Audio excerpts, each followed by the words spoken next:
guys, and welcome back to another video. So this video is a little unexpected. I didn't think I'd be doing another Bell's palsy kind of updatey video since the one I made last September, which documented a year on from Bell's palsy. So basically it is now January 2021, so it's almost been like a year and a half since the onset of my last Bell's palsy occurrence, I guess, and I am still experiencing a lot of residual effects from that and some synkinesis that I mentioned in my last video about Bell's palsy, and I've kind of just reached a plateau in my recovery with it, and that can be frustrating, and I'm still experiencing some negative effects from it that frustrate me in my day-to-day life. So I have been doing a lot of research with trying to find a specialist in Australia that really knows a lot about the condition, and I honestly just haven't come across anyone here in Adelaide or anywhere in Australia for that matter. And I stumbled across a clinic on Instagram called the Crystal Touch Clinic. It is located in the Netherlands. And they specialize in Bell's palsy and some similar illnesses, and they especially specialize in helping people when they've reached this plateau kind of fix the last little bit. And I contacted them and got in touch, and we talked back and forth. Wow, why is that a tongue twister? Talked back and forth. I don't know why that was so difficult to say. Talked back and forth, and I have a Zoom call with them this evening, so I thought I would record this video and kind of maybe come back and chat about what they said, give you a little update about what they recommend for me to do to fix this last little bit. So yeah, thank you for following along with my Bell's palsy journey. For those of you who have watched every update, I really appreciate it. And I hope that these videos have helped a couple of you who are going through it kind of navigate these very, I won't say uncharted waters, but like it's not a rare illness, and it's not something that's unknown. It's just not well researched, and it's hard to find anyone who really knows what they're talking about other than the basic understanding of what it is and what causes it. And as someone who is studying to be a naturopath and really appreciates the holistic view of health, it's been especially frustrating to try and find someone who sees this as a holistic issue and not just a very reductionist view of it's just paralysis of half of your face. Like, obviously there's more to this, and I want to investigate it. I want to figure out what causes it. I want to know what I can do to avoid it coming back. I want to know what I can do to fix this last little bit. So hopefully this appointment is helpful. So keep your fingers crossed for me, and I will jump in a couple of seconds, hopefully, with a video update of what I was told and what I'm going to be doing going forward. Or maybe this next jump will be me talking about how it wasn't a great experience. Who knows? So fingers crossed that it is, and I'll let you guys know straight after. Bye.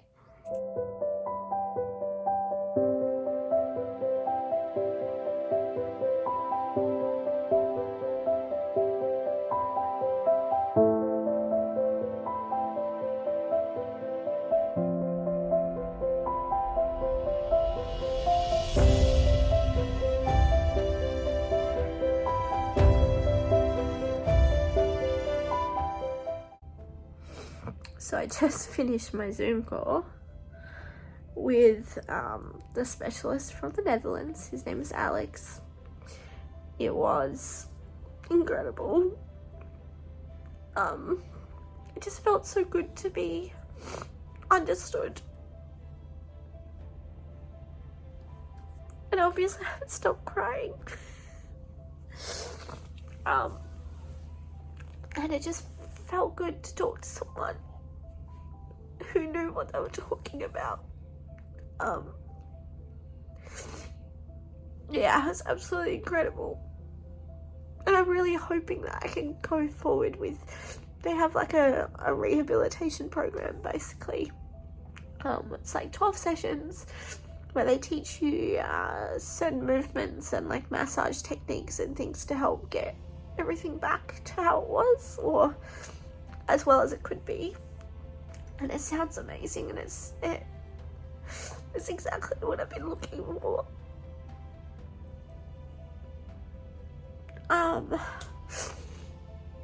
Yeah, so it was amazing. I think I need a minute to kind of get myself together again. But yeah. So sorry that I look a mess and that I've literally been crying my eyes out for a while. I don't even know what to talk about from this call. Basically, he just talked to me about why they think it reoccurs, why the synkinesis happens, and the prognosis for my face to kind of recover to where I would like it to. The reasons he told me that it tends to reoccur for me and why there seems to be like a genetic link.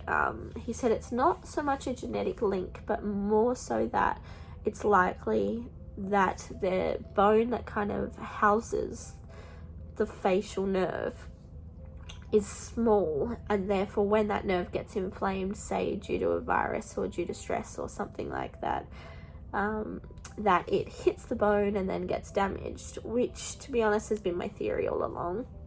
So it was so good to actually hear someone kind of validate that.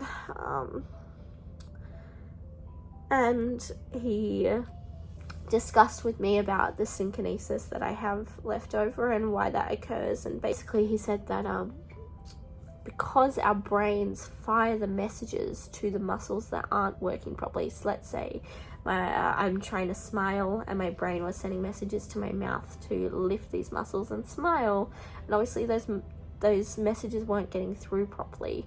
Rather than just stopping here, they kind of spread throughout the face. So the messages kind of, if you can imagine, being rerouted to my eye, for example. So when I actually yawn, my eye closes. It's one of the synkinesis kind of leftover bits that I'm dealing with. And that's why basically my brain was sending messages to parts of my face, and they kind of rebounded and went elsewhere and caused that movement to occur when it shouldn't. And it kind of just all made so much sense. And he was explaining to me about how it's all about retraining your brain to send the messages to the right places and doing certain movements and techniques to make that happen. One of the things he taught me just in that session actually was, you can probably notice I have a little dimple here. It's caused by the Bell's palsy, just there. And he was saying that when you open your mouth just a couple of millimeters and make a conscious effort to do so all the time, that eventually that little dimple will go. And that's all about retraining your brain to kind of make a certain movement as the dominant movement, I suppose. Yeah, so then he explained to me that they have this amazing rehabilitation program which they can do via Zoom, all the way from the Netherlands for me here in Australia.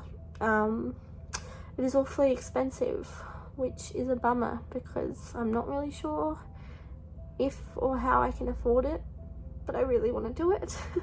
So we will see.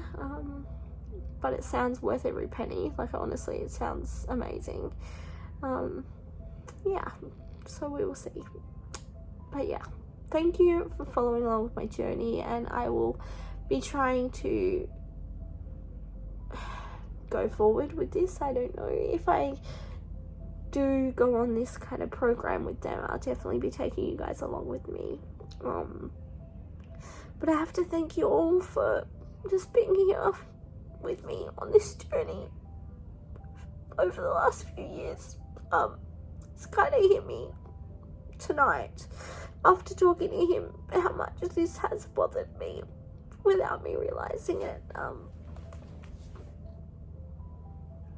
I didn't realise it affected me so much. But clearly it has, and I'm so grateful for the progress I've made, and I'm so grateful for all the people that have been incredible support through this whole thing. But I guess what I've realised is that I've always held on to this hope that the last 2 times I recovered fully, so I should again, right? And I just haven't. So it's been really hard.